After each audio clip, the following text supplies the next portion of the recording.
si vous perdez votre feu, vous avez tout perdu. Et un chrétien qui n'est pas en feu, la meilleure chose qui puisse lui arriver est de retourner au ciel rapidement. Sinon, il deviendra un agent entre les mains du diable. Dieu ne peut pas l'utiliser. Jésus parlant dans Matthieu 5, 14 à 16, il dit que vous êtes le sel de la terre. Il dit que si un sel perd sa saveur, ce sel n'est plus d'aucune utilité. C'est le verset 13. Ensuite, le verset 14 dit que vous êtes la lumière du monde. Une ville située sur une colline ne peut être cachée. Au verset 16, il dit que votre lumière luise ainsi devant les hommes, il a dit, afin qu'ils voient vos bonnes œuvres et rendent gloire à votre Père qui est dans les cieux. Donc, si vous n'avez pas assez d'intensité pour briller, vous n'êtes d'aucune utilité pour Dieu dans le temps. C'est pourquoi, entre autres choses, nous devons entretenir notre feu. Les personnes vers lesquelles Dieu oriente une génération sont celles qui brûlent. Il a dit, concernant Djinn, qu'il était une lampe qui brûle et qui luit. Et il a dit, vous avez bien voulu rester sous sa lumière pendant un certain temps. Dans Hébreux 1, 9, il est dit qu'ils sont ses serviteurs. Il a dit qu'ils sont des flammes de feu. Il fait de ses anges des esprits. Il a dit, mais ces messagers, ils ne sont pas seulement appelés chrétiens. Il a dit qu'ils sont des flammes de feu. Je parle d'une passion pour Dieu que rien ne peut enlever. Vous voyez, quand vous arrivez à ce point où vous ne priez pas parce qu'il y a une réunion de prière, quelque chose vous attire vers la présence de Dieu, c'est cela, la vie chrétienne. La vie chrétienne n'est pas « je fais partie d'un groupe », je fais partie d'une religion. Cette semaine, nous jeûnons. Cette semaine, nous prions. Non, une vie chrétienne est la divinité exprimée à travers l'humanité. Et ainsi, il y a tellement de commerce avec Dieu qu'un appétit se forme. Cet appétit vous fait vous sentir malade si vous n'avez pas rencontré Dieu. Cet appétit vous fait vous sentir malade si vous n'avez pas fait quelque chose pour Dieu. C'est cela la passion. Dans Jean 20 et 1, 17, Jésus a dit « Le zèle de la maison de mon Père ». Il a dit « Il me dévore ». Mais ce sont là certaines des choses les plus difficiles à préserver pour les chrétiens, parce que nous ne connaissons pas la valeur du feu. Si vous lisez la Bible, vous découvrirez que pour tout sacrifice que Dieu accepte, le signe qu'il l'a accepté est qu'il libère son feu sur lui. Cela signifie que vous n'avez aucune valeur dans le royaume de Dieu si vous n'êtes pas en feu. Et je peux vous dire qu'il n'y a jamais eu de génération où les chrétiens sont aussi tièdes que nous parce que nous avons le plus haut niveau de distraction. Il a dit, parce que tu n'es ni bouillant, ni froid, je te vomirai de ma bouche. Il y a donc des gens que Dieu lui-même rejette. Ceux qui n'ont aucune description concernant l'intensité, si vous êtes froid, soyez froid. Mais si vous êtes chaud, assurez-vous d'être d'une chaleur ardente. La qualité de votre vie chrétienne est déterminée premièrement par la profondeur de votre intimité. La qualité de votre vie chrétienne est déterminée deuxièmement par la qualité de votre révélation. Voyez, chaque sujet dans lequel votre vie a un rôle à jouer, assurez-vous de vous poser et d'avoir une compréhension aiguë en ce qui concerne l'écriture. Ne soyez pas dans la présomption sur certains sujets, certaines personnes, même sur des questions comme le mariage, ne connaissent pas la volonté de Dieu pour le mariage. Sur des questions comme l'appel, elles ne connaissent pas la volonté de Dieu pour l'appel. Il n'y a aucun sujet sur lequel elles ont. Même le salut, elles n'ont pas de compréhension du sujet du salut. Et ainsi, quand Satan vient, tout ce qu'il a besoin de faire est de poser une question. Car ce fut la perte d'Adam et Ève. Dieu a-t-il réellement dit? Parce que dans tout domaine où vous êtes ignorant, vous êtes une victime. Quelqu'un vient à vous, je meurs. Vous fermez les yeux comme un homme religieux. La mort, retire-toi. Même vous, vous savez que ce que vous faites est du théâtre. Quelqu'un vient, j'ai 2 tumeurs. Vous fermez les yeux, je t'ordonne de te dématérialiser maintenant. Si cette tumeur se dématérialise, n'allez-vous pas vous enfuir? Ne serez-vous pas choqué si cela arrive parce que vous ne l'avez pas prouvé? Vous aviez un mal de tête, vous n'avez pas prié à ce sujet, de petites choses, vous ne vous êtes pas exercé avec elles, mais quand la grande chose arrive, vous supposez que cela pourrait arriver. Qu'est-ce qui fera que cela arrive? C'est pourquoi Jésus a dit que les enfants de ce monde sont, dans leur génération, plus sages que les enfants du royaume. Personne ne commence à courir aux Jeux olympiques sans préparation. Quand ils veulent courir aux Jeux olympiques, ils commencent par de petits exercices. Ils commencent à s'entraîner. Ils s'entraînent et progressent jusqu'à ce niveau. Il n'y a qu'un chrétien qui arrive et dit « Dieu, tu ne te renieras pas toi-même. Dieu, tu ne nous feras pas honte. Dieu, tu te prouveras à toi-même. » Il n'a besoin de se prouver à personne. Il est Dieu. Que vous croyez ou non, c'est à vous de prouver votre foi. Vous ne pouvez pas lui faire de chantage. Dieu, où es-tu? Dieu, prouve-toi. Prouve-toi. Il est Dieu par lui-même. Il n'a besoin de personne ni de rien pour se prouver dans son caractère divin. Il est appelé immuable. Cela signifie qu'il ne change pas. Rien de ce que vous faites ne peut le mettre sous pression dans le caractère de Dieu. Il est appelé éternel. Il était, il est et il est à venir. Ce n'est pas votre brève vie de 100 ans qui mettra Dieu sous pression pour se prouver. Si vous voulez qu'il se prouve, faites ce qu'il vous a commandé de faire. Avant votre venue, de nombreuses personnes ont vécu pendant de nombreuses générations, et quand vous serez partis, beaucoup vivront encore. Vous ne pouvez pas utiliser 100 ans de votre vie pour faire chanter Dieu, et ensuite, quand cela n'arrive pas, nous sommes frustrés. Mais nous sommes les architectes de notre frustration. Le Saint-Esprit vous donne de petites instructions. Vous les violez. Mais le jour où votre emploi est en jeu, toute la nuit, vous vous réveillez, vous chantez des chants pendant 2 heures. Vous pleurez pendant 1 heure, puis vous faites chanter Dieu dans la prière pendant encore 2 heures. Quand cet emploi ne se concrétise pas, alors vous allez en ligne et dites « Je ne crois pas au christianisme. Je suis maintenant athée. » Vous irez en enfer. Le ciel et l'enfer subsisteront. Dieu subsistera. Rien ne changera. S'il vous plaît, écoutez-moi, écoutez-moi. Dieu merci. L'année est encore jeune. Je ne sais pas celle que Dieu a mise dans votre cœur comme un fardeau parce qu'il traite avec nous au niveau individuel. Pour vous, ce peut être la prière. Pour un autre, ce peut être le jeûne. Pour un autre, ce peut être le don sacrificiel. Et pour un autre, ce peut être le gain des âmes. Quoi qu'il mette dans votre cœur, cela signifie que c'est l'endroit le plus facile pour commencer. Vous commencez votre projet. Faites-le par révélation et enregistrez vos progrès. Parce que David n'est pas venu simplement dire « je tuerai Goliath ». Non, il y avait un historique. J'étais dans le désert.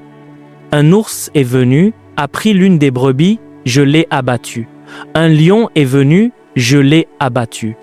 De la même manière, ce Philistin incirconcis tombera. Vous ne commencez pas par Goliath. Vous commencez par l'ours. Je vous dis pourquoi il y a un besoin d'éveil. Parce que la plupart d'entre nous dorment. La Bible dit « Réveille-toi, réveille-toi, toi qui dors, et Christ t'éclairera. Parce que quand la lumière vient, toutes vos réponses sont à votre portée. Une génération qui a la lumière doit se réveiller et dit « Demande-moi ». Jérémie 33, 3, il dit « Je te répondrai, c'est la portée de ce que vous savez. Je commencerai donc par ce que vous savez et là où vous en êtes. » Il a dit « Mais cette économie d'interaction avec moi est au-delà du programme de votre esprit. Quand je vous répondrai, a-t-il dit, alors je vous montrerai des choses grandes et puissantes que vous ne connaissez pas. Parce que votre vie est au-delà de ce que vous savez à un moment donné, c'est mon travail de vous mettre à niveau. » Ainsi, les gens qui n'ont pas la relation avec Dieu, et quand nous leur prêchons ici en faisant confiance à Dieu pour les embraser et qui ne l'acceptent pas, ils se font en réalité du tort à eux-mêmes. Il y a, vous voyez, j'étais avec un ami hier à Lagos en 2017. Il priait et le mur s'est ouvert et il s'est vu très poli et raffiné sortir. Il a dit « Seigneur, qui est-ce » Il a dit « C'est ce que tu devrais être maintenant ». Et quand il s'est regardé et a regardé ce qui sortait, ils étaient éloignés. Certains d'entre nous, ce que nous célébrons maintenant, nous en sommes en réalité encore à la version de 1994. Pour autant que le calendrier de Dieu soit concerné, il y a des inspirations avec lesquelles nous devrions trafiquer maintenant. Il y a des dimensions que nous devrions héberger maintenant. Mais parce que nous ne sommes pas connus du point de vue de Dieu, nous ne pouvons pas y marcher. Il dit que vous êtes une nouvelle créature. Vous êtes une nouvelle créature. Vous n'avez jamais été vu auparavant. Votre espèce n'a jamais existé auparavant. Quiconque est en Jésus-Christ est une nouvelle créature. Voyez, quand les gens du monde nous voient et nous regardent avec 2 yeux, 2 oreilles, un nez, ils pensent que nous sommes tous des hommes. Certains d'entre nous ne sont pas des hommes ordinaires. Quiconque est né de Christ cesse d'être un homme ordinaire. Chaque jour où vous vous réveillez, vous voyez différentes versions de Dieu. Mais la question est, pour quel niveau d'intimité combattez-vous ? Parce que ces choses ne sont pas en vous-même.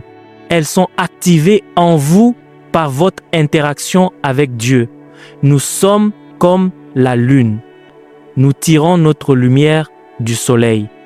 Pour quel niveau d'obéissance combattez-vous ? Parce qu'il y a des choses qui ne vous montrera pas sur vous-même tant que vous n'aurez pas obéi. Les visions de Dieu sont à ces destinations d'obéissance. Si vous n'obéissez pas, vous ne pouvez pas le savoir. Si vous ne vous engagez pas dans l'intimité, vous ne pouvez pas le savoir. Et Satan comprend. C'est pourquoi Satan sait que si vous vous métamorphosez, il est en difficulté. Et il sait qu'il ne peut pas arrêter ce processus. Alors, ce qu'il fait, c'est de vous empêcher d'activer ce processus. Ainsi, là où il y a besoin d'intimité, il apporte la distraction et le péché. Là où il y a besoin d'obéissance, il apporte des suggestions de désobéissance. Là où il y a besoin d'obtenir de la lumière, il vous donne un vêtement de lourdeur. Donc, vous voulez lire la Bible, vous lisez 2 versets, vous bâillez et dormez. Mais quand vous regardez un film, vous êtes là pendant 8 heures. Vous m'écoutez 30 minutes, vous dites « Cette personne va-t-elle encore finir ?» Mais vous vous asseyez devant un film. Quand une scène est finie, vous dites « Ah, pourquoi a-t-il fini si tôt ?» Vous ne savez pas qu'il y a une intelligence supérieure derrière la scène qui vous empêche d'activer quelque chose. Écoutez, alors que vous quittez cette réunion, toute impulsion dont vous avez besoin pour activer l'intimité, activer l'obéissance, activer la recherche de lumière, repose sur vous maintenant. Une génération s'est levée qui ne connaît pas Dieu et ainsi nous trivialisons les commandements de Dieu. Je regardais l'autre jour et une vidéo est apparue et la dame était tellement offensée. Quel était son problème? J'en ai assez des « la Bible a dit, la Bible a dit, la Bible a dit, donnez-moi de l'espace ». C'est le monde dans lequel nous vivons. L'impunité est révoltante, elle est effrayante. La Bible a dit, vous met en colère et c'est une chrétienne et Ainsi, vous vous demandez pourquoi l'humanité se détériore constamment et progressivement. C'est une génération où un garçon de 19 ans fait de l'hypertension. Au temps de nos pères, il y avait des maladies dont on disait qu'elles étaient pour le vieil âge. Nous n'en avons plus, car la rébellion nous a transformés en victimes. La Bible dit, quand votre obéissance est accomplie, 2 Corinthiens 10, 6, il dit alors vous punirez toute autre désobéissance. Et ainsi la qualité de nos vies, dans une très large mesure, est régulée par notre obéissance. Et je chemine quelque part. Et tout cela est la raison pour laquelle nous avons besoin de réveil. Nous sommes arrivés à un point où une génération n'a aucune relation avec Dieu. Nous sommes arrivés à un point où une génération est aveugle, y compris ceux qui devraient diriger le corps de Christ. Nous sommes arrivés à un point où une génération a adopté la philosophie de la rébellion comme sagesse. Et ainsi, quand les hommes suivent leur propre voie, ils pensent être malins. Mais le monarque a dit, il y a une voie qui semble droite à un homme. Il a dit que la fin de ce voyage est la destruction. Ceux qui ont créé le temps, le roi lui-même a radiographié qu'il n'est pas donné à l'homme qui marche de diriger ses pas. Tant que vous êtes catégorisé parmi les créatures appelées hommes, vous n'êtes pas bâti avec une faculté pour diriger vos pas. Si vous êtes un homme, vous ne pouvez pas vous diriger vous-même.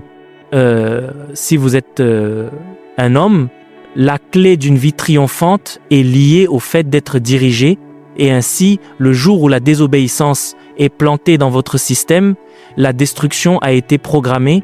Vous avez besoin de vous connaître et les nouvelles circonstances, les échecs, les hommes méchants avec leur bouche mauvaise et leur description vous ont donné une fausse description de vous-même. La raison pour laquelle nous portons nos regards sur lui est que lui seul possède la prescription exacte à notre sujet. Et si nous voulons arriver à ce point où notre christianisme prouvera la véracité de la parole de Dieu, nous devons nous connaître au-delà de ce que la circonstance dépeint. Voyez, certains d'entre nous, même nos parents biologiques, n'étaient pas assez spirituels pour discerner nos destinées. Oui, et c'est pas le moment de se mettre à les blâmer, parce que même Jérémie, ses parents ne pouvaient pas le discerner. Ils pensaient que tout ce qu'il avait à faire était de les suivre dans la sacrificature. Sa propre destinée était d'être un prophète. Il a donc cherché Dieu jusqu'à ce qu'il le trouve. Alors prenez la responsabilité de votre vie et connaissez-vous, et je sais que ma carrière m'appelle avocat, je sais que ma carrière m'appelle médecin, je sais que ma carrière m'appelle économiste, ma carrière m'appelle physicien, ma carrière m'appelle philosophe. Mais lui, celui qui m'a créé, quelle est sa description de moi? Parce qu'il y a certains défis et exigences de destinée que la formation de l'université ne peut pas gérer. Quand Dieu a préparé votre destinée, il savait que vous iriez à l'école. Mais votre éducation scolaire n'était pas la préparation pour gérer les exigences de votre destinée. L'école peut vous affiner, mais le véritable équipement de votre destinée est spirituel. Vous devez donc chercher Dieu pour découvrir comment il vous appelle. C'est la responsabilité que de nombreux chrétiens ont échoué à s'engager à accomplir. J'ai étudié la chimie, toute la portée de ma destinée devait être dans un laboratoire. Si je trouve quoi que ce soit qui aide l'humanité, Dieu merci. Pendant ce temps, quand Dieu me façonnait, mon pouvoir était sur ma langue pour parler aux nations. Et parce que j'étais un chimiste vivant dans une nation avec toutes les inégalités et le désavantage d'où je venais, le mieux que je pouvais avoir était d'être chef de département ou professeur de chimie dans une école secondaire. Imaginez si Dieu ne m'avait pas dit qui j'étais. Maman, je porterais la blouse de laboratoire, j'entrerais dans le labo. En ces jours-là, ma gloire était que je pouvais donner des cours sans consulter de livres. J'écrivais des équations de tête. Nous nous tenions là et nous étions. Les étudiants écrivaient 10 pages de notes et quand le cours était fini, ils applaudissaient. Celui-ci n'est pas un enseignant ordinaire et ensuite nous sortions comme des professeurs. Maintenant, je remercie Dieu pour cette saison parce que certains d'entre eux sont médecins maintenant. Mais aujourd'hui, quand je parle, voyez, parfois, je suis à l'aéroport, quelqu'un me rencontre, je suis le professeur Intel, je viens d'arriver d'Arabie Saoudite pour voir ma famille. J'ai vu des professeurs de médecine et ils vous disent, vous avez changé ma vie. Comment un chimiste peut-il changer un professeur, un jeune de surcroît? L'autre jour, je voyageais. Alors que j'arrivais à l'aéroport, l'homme a couru vers moi. C'est l'homme qui a sauvé ma famille. Le jour où ma femme a entendu votre message sur le mariage, la paix est revenue dans notre foyer. Vous voyez, la chimie ne peut pas faire cela. Mais j'ai dû me voir à travers les cristaux de l'éternité pour savoir que la chimie est une bénédiction, mais que l'ordination est supérieure. L'ordination est supérieure. Vous savez, l'un des problèmes que nous avons, nous citons simplement des Écritures. Parfois, nous sommes même excités et nous les ignorons et nous passons outre. Si vous vivez ainsi, vous n'aurez jamais d'impact. En ce qui concerne le royaume de Dieu, il y a de nombreuses façons d'être pertinent parmi les hommes. Ce dont nous discutons ici est au-delà de la pertinence avec les hommes. Nous parlons de pertinence avec les esprits et l'Esprit de Dieu. Parce qu'il y a beaucoup de non-chrétiens qui réussissent bien dans l'économie. Il y a beaucoup de non-chrétiens qui réussissent bien au gouvernement. Nous ne comparons donc pas la portée de notre sujet aux possibilités au sein de la civilisation humaine. Nous parlons de pertinence au-delà du royaume des hommes pour être grand et pertinent avec Dieu. C'est le sujet que nous examinons ici et nous considérons entre autres choses le rôle de l'intensité pour faire en sorte que cette chose compte. Et pour que cela arrive, vous devez en arriver à un point où vous vous dites « je respecte ce que j'entends de l'auteur ». Mais il est temps pour moi de prouver ce que la Bible dit dans ma propre vie. Et ainsi, tout ce que je vais faire à partir de l'écriture, je vais d'abord me poser, comprendre ce qu'est cette chose, comprendre comment cette chose est faite et comprendre pourquoi elle est faite. Quand je comprendrai cela, je commencerai à engager le quoi et le comment jusqu'à ce que j'obtienne le pourquoi. Je parlais à mon peuple récemment. Je dis que chaque jour nous nous rassemblons pour prier. Pouvez-vous mesurer les progrès que vous faites grâce à la prière? Parce que si vous n'en êtes pas venu au point où vous dites « Écoutez, puisque nous parlons tant de la prière, laissez-moi prouver la prière dans ma vie. » Et ensuite vous découvrez comment est-ce que je prie. Si vous comprenez comment prier, alors trouver peut être. Écrivez 5 raisons pour lesquelles vous priez et ensuite vous mettez ces raisons quelque part et ensuite vous commencez un programme de prière pendant 1 mois ou pour 2 mois ou pour 3 mois et ensuite vous cochez ces raisons si ces raisons se réalisent. Si cela ne se réalise pas, laissons cette question de prière et cherchons un autre moyen de survivre parce que je suis fatigué de la religion.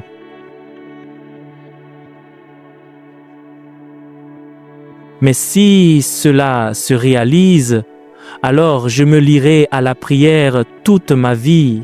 C'est ainsi que commence le voyage de la foi chrétienne.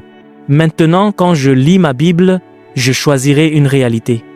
Et quand j'en verrai le bénéfice, et qu'ensuite je regarderai ma vie, je me demanderai, voyons maintenant si cette chose est vraie et pourquoi ma vie est-elle ainsi. Le Saint-Esprit m'a dit, tu n'as pas été intentionnel. Tu fais tout au hasard en tant que chrétien. Il a dit, si tu veux voir le même résultat que les pères d'autrefois ont vu, tu dois devenir délibéré et te dire, je prouverai cette chose dans ma vie.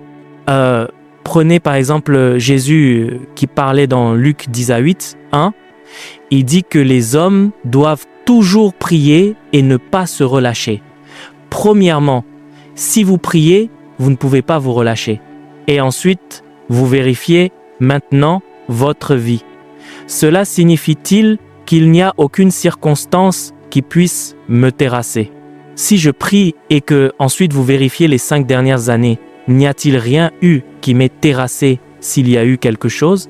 Alors quel était le rôle de la prière? Alors vous vous dites maintenant, pour les 6 prochains mois, je vais me donner à la prière. Voyons s'il y a un vent, une nouvelle ou quoi que ce soit qui, si on le laisse entrer dans mon espace, peut me terrasser. Et si, après 6 mois, vous découvrez que vous tenez bon, alors vous pourrez vous dire que la prière fonctionne vraiment. Il dit, si tu faiblis au jour de la détresse, ce n'est pas parce que ton Dieu n'est pas vivant, c'est parce que ta force est petite. Cela signifie que la raison pour laquelle la détresse nous terrasse est que nous sommes faibles à l'intérieur. Donc la prière construit la force. Il a dit, ceux qui s'attendent au Seigneur, il a dit, ils prennent leur envol avec des ailes comme les aigles. Il a dit, quand ils courent, ils ne se lassent pas. Quand ils marchent, ils ne faiblissent pas. Cela signifie-t-il que, quel que soit le cours de la vie que je commence à entreprendre, il n'y a aucun point où je faiblirai? Est-il possible que je puisse être productif et pourtant ne pas me lasser? Quel est le secret? Il a dit s'attendre au Seigneur. Alors laissez-moi commencer mes affaires. Laissez-moi voir si cette chose est vraie, que la force continuera à venir. Laissez-moi faire face à ma carrière avec tous les détracteurs, avec toutes les cabales, avec toute la malveillance. Laissez-moi voir si je prévaudrais simplement en attendant et ainsi je m'attends maintenant avec un but. Y a-t-il de la force dans l'attente? Y a-t-il de l'énergie dans la prière? Je dois trouver cette énergie. Mais vous voyez, parce que nous ne sommes pas délibérés, même quand nous prions, il n'y a pas de but que je ne prie pas, seulement parce que l'Église dit « prions ». Je prie parce que je construis de la force. Et parce que nous ne sommes pas concentrés, un point arrive où la prière devient ennuyeuse ou fatigante. La mesure dans laquelle vous êtes disponible pour que Dieu vous utilise est la mesure dans laquelle vous serez pertinent. Jésus lui-même, sa vie nous a appris que le chemin de la grandeur dans le royaume est le service. Il a dit que le plus grand parmi vous sera le serviteur de tous. Mais c'est une génération où vous dites à quelqu'un ramasse ce papier, il dit donne-moi 10 000. Je ne suis pas contre le fait de comprendre votre valeur. Je ne suis pas contre le fait de commercialiser votre valeur. Mais si tout ce que vous faites pour Dieu a un prix, vous n'allez nulle part. Nous sommes arrivés à un endroit où Dieu est la première option à retirer de la table afin d'aérer notre confort. Un homme qui sait qu'il ne peut jamais être en retard au travail, encore moins imaginer être absent, peut occasionnellement ne pas venir à l'église parce que quand il s'est réveillé, il ne se sentait pas heureux. Un homme qui, si il est envoyé dans n'importe quelle partie du pays pour servir dans son travail, sait qu'il n'y a pas de place pour se plaindre. Dès qu'il est relocalisé n'importe où, il part immédiatement. Ce même homme ne peut pas venir pour l'évangélisation parce que nous sommes disponibles pour toute autre chose sauf Dieu et parce que toute autre chose a une rémunération physique, un salaire mensuel, un avantage, un tribunal. À cause de cela, nous sommes disponibles. Et je commence à me demander, voyageons-nous vers la banque comme destination ou voyageons-nous vers l'éternité? Au moment où vous finirez ce travail à la banque, au moment où vous finirez ce travail dans les couloirs politiques, où finirez-vous?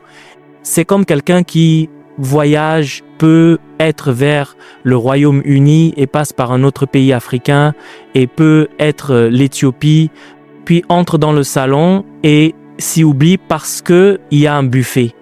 La question est, l'Éthiopie est-elle votre destination? Vous passez de l'éternité à l'éternité. Dieu vous a donné le temps comme une avenue pour la récompense. Le temps est un prétexte pour que vous vous qualifiez pour des positions en Dieu. Le temps est une opportunité pour vous de servir. De sorte que quand nous serons notés dans l'éternité, la partialité n'existera pas. Et puis, vous avez oublié que vous étiez un grand à travers le temps. Vous avez pensé que le temps était la destination. Et ainsi, les hommes sont disponibles pour le service politique. Les hommes sont disponibles pour la carrière. Les hommes sont disponibles pour les affaires. Tout cela est bon. Mais comment se fait-il que Dieu soit le premier à être retiré de la table? Dès que Jésus a rencontré Paul, la première question qu'il a posée fut « Seigneur, que veux-tu que je fasse ?» Pas étonnant qu'il soit devenu le plus grand d'entre eux. « Seigneur, que veux-tu que je fasse ?» Toute génération qui pose cette question est une génération qui finira dans la grandeur. « Seigneur, que veux-tu que je fasse ?» Nous ne consacrons pas de temps pour Dieu. Dieu possède notre temps. Nous consacrons du temps pour d'autres choses. Ce Dieu qui vous appelle chaque soir, viens et attends-moi. Il sait ce qu'il fait. Un jour viendra où 6 personnes au conseil d'administration se retourneront contre vous. C'est le seul Dieu qui se tiendra là avec vous. Ce Dieu qui vous dit de venir à minuit, il sait ce qu'il fait. Un jour viendra où quelqu'un aura 5, 10 ou 15 secondes pour qu'une intervention ait lieu où il mourra. Vous aurez besoin d'avoir maîtrisé l'accès à son royaume pour y aller, obtenir la réponse, revenir avant 10 secondes et il connaît le jour où le trouble arrive. Si vous n'avez pas été formé pendant 2 ans, cela peut vous prendre 6 mois pour atteindre son royaume. Il vous a donc formé 2 ans à l'avance. De sorte que ce voyage n'est plus de 6 mois. Il est maintenant de 5 secondes. Ainsi, même si quelqu'un avait besoin de 10 secondes pour une intervention, 5 suffisent pour vous. Vous pouvez aller au ciel et revenir en 5 secondes et dire à l'homme de partir et de ne pas mourir. Alléluia. Ésaïe a dit, « Moi et les enfants que le Seigneur m'a donnés. » Il a dit, « Nous sommes pour des signes et nous sommes pour des prodiges. Nous ne sommes pas des victimes. Nous sommes pour des signes et pour des prodiges. » Il a dit, « Ces signes accompagneront tous ceux qui croient. » Comment se fait-il que nous ne puissions pas voir notre propre signe? Où est mon signe?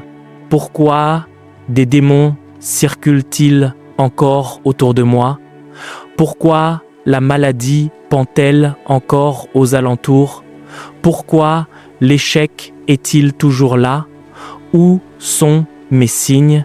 C'est pourquoi une génération doit se mettre en colère. Il y avait des gens qui suivaient Jésus et maîtrisaient cette chose. Leur ombre guérissait les malades. Pourquoi mes propres proches meurent-ils encore? N'ai-je pas d'ombre? N'ai-je pas de main? Pourquoi est-ce que j'impose mes propres mains et que rien ne se passe? Que dois-je savoir que je n'ai pas su? Il y avait des gens qui parlaient et l'économie des nations changeait en 24 heures à 7 heures demain. 2 coupes d'orge se vendront pour un sicle à la porte de Samarie. Comment se fait-il que mon peuple meurt de faim et que je n'ai rien à faire? Où sont nos signes? Luc parlait dans Luc 1 à partir du verset 1. Il a dit de tout Luc 1, du verset 1 au verset 3, il a dit que puisque plusieurs ont entrepris de dresser un récit des choses qui font l'objet d'une pleine conviction parmi nous, selon que nous les ont transmises, ceux qui ont été des témoins oculaires dès le commencement et sont devenus des ministres de la parole, il m'a semblé bon à moi aussi, après avoir eu une parfaite compréhension de tout, de t'exposer par écrit ces oracles. Ô très excellent Théophile! Ainsi, si notre vie chrétienne doit être mise à niveau, alors la qualité de nos révélations doit être changée. C'est pourquoi nous pressons et combattons pour la vérité, car la qualité de la vérité que nous possédons est ce qui déterminera nos victoires dans la vie. La Bible dit que la lumière brille dans les ténèbres et elle dit que les ténèbres ne l'ont point comprise.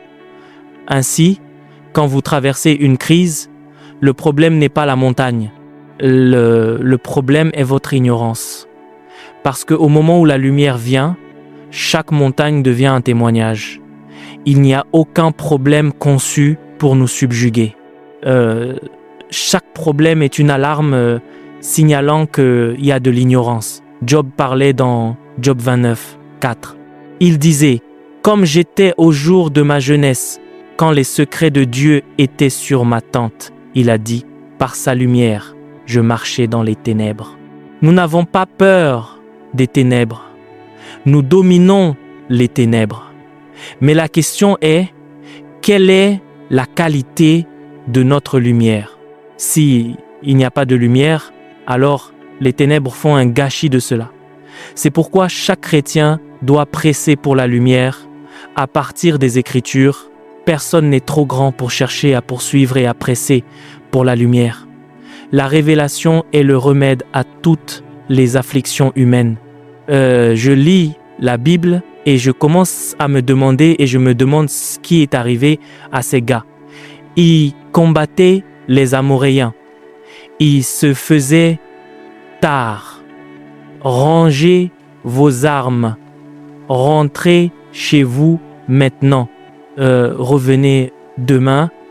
Josué savait qu'il y avait un avantage et il avait bâti une ténacité au fil du temps. Et Josué 10, 12, que le soleil s'arrête sur Gabaon et la lune sur la vallée d'Ajalon. Et il a dit, le soleil ne se hâta point de se coucher. Qui vous a dit que les hommes parlent aux constellations? Les gens parlaient au soleil jusqu'à ce jour. Nous ne pouvons pas parler à un. Jusqu'à ce jour, nous ne pouvons pas parler à un mal de tête. Je m'émerveille de la façon dont Moïse a même imaginé qu'un seul homme puisse affronter une nation. Comment oses-tu aller vers Pharaon? Laisse aller mon peuple afin qu'il me serve. Vous savez, quelque chose est arrivé à leur esprit. Vous n'approchez pas une nation en tant qu'individu. Qui êtes-vous? Le gars savait qu'il n'était pas seul, et quand le roi argumente avec lui, il lui dira « D'ici demain à 7 heures, est-ce que ça va, monsieur ?» Est-ce à Pharaon que vous parlez? Il était considéré comme le dieu soleil. Comment oses-tu marcher vers lui? Il avait eu ses rencontres avec Dieu. Il savait que la puissance était dans l'intimité. C'était le même endroit d'où tu t'étais enfui. Qu'est-ce qui t'a donné la ténacité de revenir? J'ai rencontré celui qui demeure dans le feu. J'ai vu le feu parler. Il n'y a donc plus de rougeur d'œil d'aucun homme qui puisse m'affecter. J'ai vu le feu, une flamme parler. J'ai vu des flammes parler. Laisse aller mon peuple. Et puis, la dernière fois, Moïse a dit à Pharaon, « Tu ne me reverras plus. » Je me suis demandé pourquoi Pharaon n'a pas pensé à le tuer. Parce que le niveau d'énergie depuis lequel le gars parlait, il était trop volatile pour que vous imaginiez pouvoir le piéger. Trop volatile. Mais si vous n'avez pas de feu pour Dieu, ces choses ne signifieront pas grand-chose pour vous jusqu'à ce que vous soyez face à la destruction et alors vous commencerez à demander à Dieu, où es-tu? Il est sur le trône. Il est sûr, il n'y a jamais eu la moindre forme de doute quant à sa localisation. Il a toujours été sur le trône. Maman, je dirige beaucoup de jeunes. Quand vous voyez ce que les gens font au quotidien, vous vous demandez s'il y a de l'espoir. Les gens vivent en violant Dieu maintenant, pas seulement par habitude. C'est devenu une prescription pour une vie saine. Ils ventilent leurs émotions et l'idée de ventiler ses émotions et de violer Dieu. C'est le monde dans lequel nous vivons. Ainsi, une génération tiède s'est levée. Dieu peut même utiliser votre formation. Mais vous verrez qu'il y a certains téléchargements qui sont au-delà des choses que l'université vous a données. Ainsi, vous ne quitterez pas nécessairement votre discipline, mais parce que vous vous êtes découvert vous-même. Je connais un ami qui est médecin. Avant d'aller à sa journée de clinique, il se charge en langue. Il se charge, quand il est plein, il emporte sa guitare à l'hôpital. Quand on lui apporte des cas dont il sait que tous les diagnostics échoueront, parce que même la médecine reconnaît qu'il y a des problèmes qui n'ont pas de remède et certains dont on ne peut clore la cause, il se mettra de côté et jouera de sa guitare. Non, il n'a pas quitté sa carrière médicale. Mais quand il joue de cette guitare et que ses mains deviennent fluides, il viendra alors imposer les mains aux gens, imposer les mains, et la puissance de Dieu traitera des problèmes que la science médicale n'a pas encore évolué pour gérer. Je connais des gens qui sont dans la construction, toute l'intelligence architecturale est là. Mais quand ils ont des contrats, ils s'enferment pendant 3 jours et reçoivent alors des inspirations graphiques téléchargées. Ensuite, ils utilisent leur formation pour les sculpter.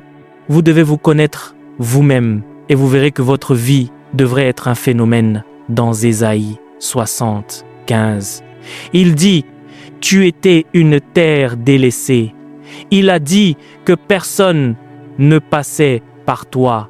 Il a dit « Mais je ferai de toi une splendeur éternelle ». Le sujet de joie, non d'une génération, mais de plusieurs générations. Il y a des dimensions de votre ordination que lorsque vous les touchez, même quand vous serez parti depuis longtemps, vous serez toujours une bénédiction. Ainsi, notre durée de vie ne peut être quantifiée par le temps. Si nous trouvons notre fondation, les hommes ont été conçus pour être des êtres éternels. Mais vous ne pouvez être éternel qu'à travers la postérité que vous tirez de votre ordination. C'est pourquoi vous devez vous connaître vous-même et savoir que vous avez été appelé à ceci. Mais voici ce à quoi je t'ai appelé. Et vous savez que cela ne peut pas arriver tant que vous ne bâtissez pas l'intimité, jusqu'à ce que la parole de Dieu vienne à vous. C'est pourquoi ceux qui sont nés de nouveau doivent se lever. Et une génération a besoin de se mettre en colère et nous devons refuser d'être à l'aise dans la religion. Nous sommes venus ici pour être des témoins de Dieu. C'est pourquoi vous devez commencer à prouver le peu que vous savez avant que le grand jour ne vienne. Vous devez commencer à le prouver. Quand mon frère est mort, j'ai presque été incapable de me pardonner parce que des mois avant ce moment-là, Dieu n'arrêtait pas de m'appeler à attendre. Je ne savais pas qu'une saison arrivait. Un témoignage est devenu une tragédie. Son nom est Alpha et Oméga. Vous êtes dans aujourd'hui. Il est encore dans hier et il est déjà dans demain. Donc s'il vous donne une instruction aujourd'hui, il vous sauve d'un danger de demain.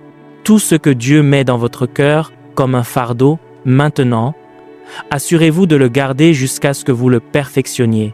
Cette maîtrise deviendra votre porte d'entrée pour une intervention demain. Je lis ma Bible.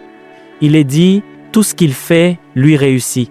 J'ai dit à quelqu'un un jour, la raison pour laquelle nous sommes prudents dans le choix de ce que nous faisons est que tout ce que nous entreprenons marchera.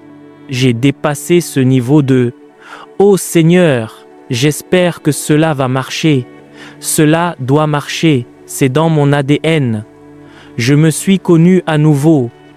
Je ne fais rien qui échoue. » Il dit « Tout ce qu'il fait lui réussit. » Si je me lance en politique maintenant, je réussirai. Si j'entre dans les affaires, je réussirai. Quoi que je fasse, cela prospère. Ainsi, certains d'entre nous ne prient pas « Oh, que cette chose marche! Oh, que ça marche !» Nous avons dépassé cette prière. Notre ADN capture déjà cela. Tout ce qu'il fait lui réussit. Je me connais à nouveau. C'est ce que Dieu a dit de moi. C'est ce qu'il a dit. Notre christianisme est attaqué. Notre christianisme est mis au défi. Le temps des paroles est terminé. Des témoins doivent se lever. Les gens que Jésus a laissés n'étaient pas des parleurs. C'est pourquoi ils n'ont pas dit les prédications des apôtres. Ils ont appelé cela les actes des apôtres. Ils étaient des producteurs de preuves, mais il y a une technologie pour y parvenir. Vous n'êtes pas faible. Vous n'êtes pas une victime. Le problème est que vous allez rivaliser pour être un homme costaud alors que vous n'avez jamais visité la salle de sport. Les muscles se construisent. Ils se construisent au fil du temps sous la pression. Voyez, dites-vous qu'il ne suffit pas de s'asseoir sur le banc de l'église. Seigneur, à quoi m'entraînes-tu en cette saison? Est-ce la veille nocturne? Est-ce une longue intercession? Est-ce la générosité envers les pauvres? Est-ce l'acharnement dans le gain des âmes? Qu'est-ce que tu testes? Par quoi me prouves-tu? Dans quelle classe m'as-tu emmené? Parce qu'au bout du compte, cela culminera par une vie victorieuse. C'est pourquoi vous avez besoin de feu, afin que lorsqu'un signal arrive, vous le saisissiez avec agressivité. Parce que jusqu'au temps de Jean, le royaume de Dieu subit la violence et les violents s'en emparent par la force. Prouvez votre foi. Prouvez-la, prouvez votre foi. Ainsi, votre meilleur n'est pas ce que Dieu recherche. Christ en vous est ce que Dieu recherche. Donc si vous ne savez pas cela, vous affronterez les circonstances en vous basant sur votre intelligence. Mais il y a un royaume en vous au-delà de votre intelligence. Jusqu'à ce que vous engagiez Dieu, cela ne peut se réveiller. Vous avez été appelé à révéler Jésus par la prédication si nécessaire, mais au-delà de la prédication, à travers votre style de vie et vos manifestations, la Bible dit que la sagesse est la chose principale. Elle dit ainsi acquiert la sagesse. Avec tout ce que tu possèdes, acquiert l'intelligence. Pourquoi? Elle dit par la sagesse, les rois règnent. Oui, monsieur, les princes décrètent la justice. Les nobles, tous les dirigeants de la terre. Il a dit, une maison est bâtie par la sagesse. Par l'intelligence, elle est affermie. Et par la connaissance, chaque chambre est remplie de toutes sortes de choses précieuses. Et ensuite, je vérifie ma vie. Où sont les bonnes choses pour ma vie? Qu'est-ce que je bâtis pour ma vie? Au cours des 5 dernières années, je n'ai rien bâti. Alors je manque de sagesse. Comment alors obtenir la sagesse? Jacques 1, 5. Si quelqu'un manque de sagesse, qu'il la demande à Dieu, je vais donc, au lieu de la prière, je prie maintenant avec un but, je prie avec un objectif. La Bible dit que la sagesse bâtit une maison. La sagesse produit l'établissement. La sagesse fait venir les bonnes choses dans la vie d'un homme. Par la sagesse, les hommes. Laissez-moi prier pendant 6 mois et voir quelle sagesse sortira de ma vie. Donc pendant 6 mois, je suis sur un projet de prière. Le but de ce projet est que quelque chose, une inspiration doit me venir qui produira quelque chose. Cette carrière où je suis devenu confus. Cette famille qui est devenue confuse. Cette affaire qui est devenue confuse. Laissez-moi prier pendant 6 mois. Si aucune réponse ne vient, alors nous enquêterons à nouveau sur la prière. Ceux qui sont en feu pensent ainsi. Ils sont délibérés, ils sont intentionnels, ils ne sont pas seulement excités, ils ne fonctionnent pas par impulsion momentanée. Voyez, quand vous rencontrez un homme qui brûle pour Dieu, chaque jour de sa vie, il y a un agenda. Ainsi, tout ce que vous le voyez faire, il a une focalisation, il a un objectif, il a une cible, il a des échéances.